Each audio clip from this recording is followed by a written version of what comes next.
Turning to the coverage of the Colorado theater shooting. Our colleague, News 10's Jeff Maher, is just back from the shooting, and we asked him to come up here and join us on the set because we've talked about this story. We show pictures, we get some sound bites, but we want to get the real personal feel for you. And you being a Colorado native, having lived in Aurora for some time, we wanted to hear what it was like for you. How emotional was this for you? You know, when I covered Columbine in 1999, that was more emotional for me and more emotional for everyone involved because Colorado had not seen anything like that. Since 1999, we've seen a lot more mass shootings throughout the country, including Virginia Tech, including what we saw with Gabby Giffords. And it's almost like our society has become more accustomed to it. So, you know, Columbine spanned a week straight of emotional coverage.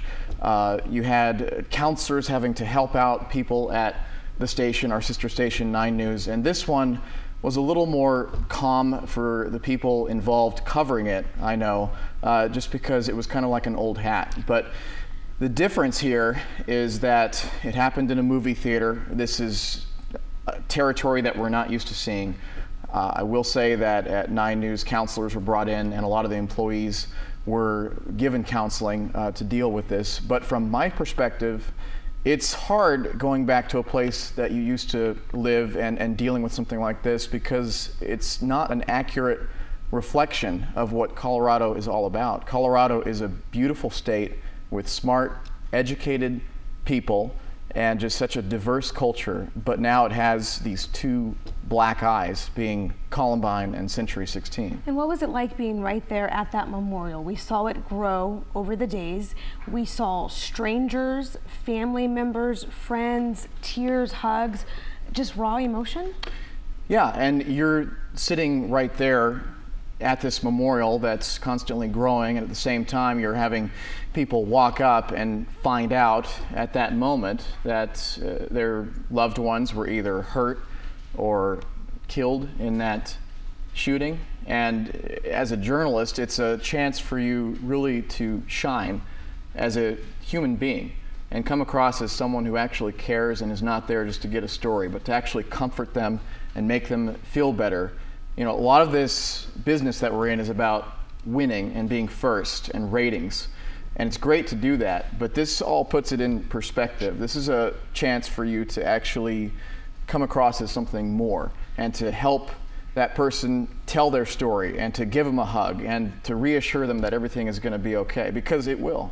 And quickly, we have running out of time, but can you just bring us up to date on the latest as far as the investigation? Yesterday morning, we heard about a package being sent. Right. James Holmes, who up to this point has not been cooperating with authorities, apparently tipped them off that he had sent a package to his former school, University of Colorado, before he dropped out last month, and that package apparently contains his plans to carry out this massacre. And according to Fox News, it includes stick figures showing he, along with others, shooting each other back and forth.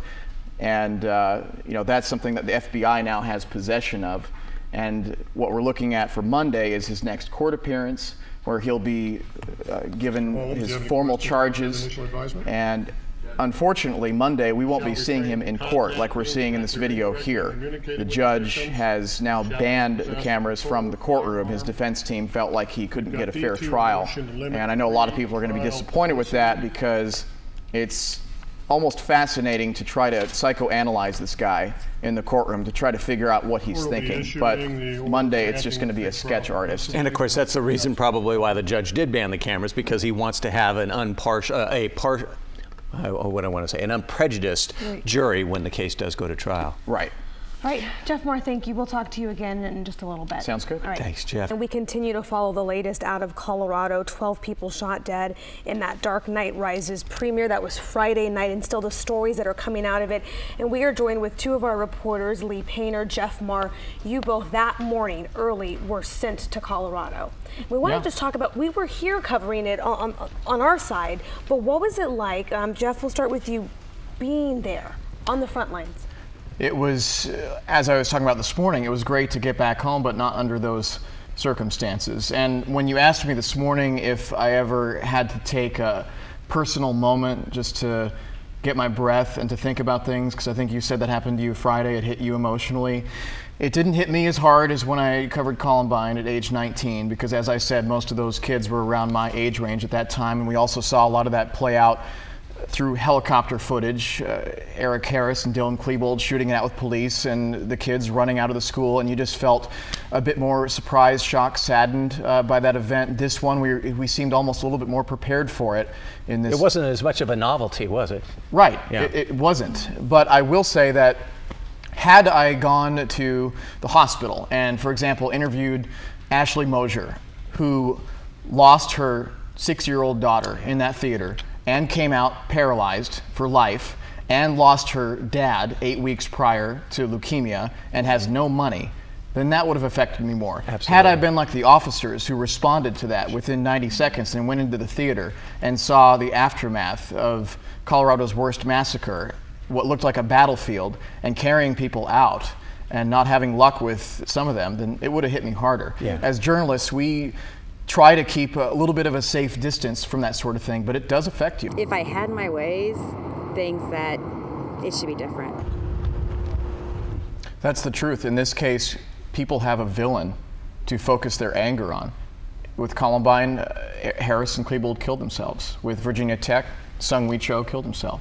And we got to address that package that was sent, apparently, by Holmes to... The newest development, yeah. That's the newest development. FBI has possession of this package that apparently has descriptions of what he did, and if it's true, then that could be evidence of premeditation, which will factor in both prosecution and defense if this becomes a death penalty case. Well, in all likelihood, he'll never get out of behind bars. He'll be incarcerated for the rest of his life. But I don't think we're actually going to get any answers as to why he did this. Any rational person, I don't think there's going to be that aha moment. I can understand why you would kill 12 people, tried to kill many more. I mean, I don't think we're going to get answers from whatever he wrote. All right, Lee Painter, Jeff Maher, thank you. We should say again, always remembering the victims, 12 of them, ages 6, the oldest 51, and the oldest, the 51-year-old, he was buried yesterday, and he had 2 daughters with him in that theater. We've gotten so many emails and comments from people, don't glamorize right, the so I just want to bring case, it so back that's why we to keep them. coming back to that. Oh yeah, Governor Hickenlooper won't even mention his name. Yeah. He calls him Suspect A. Yeah. Wow. So,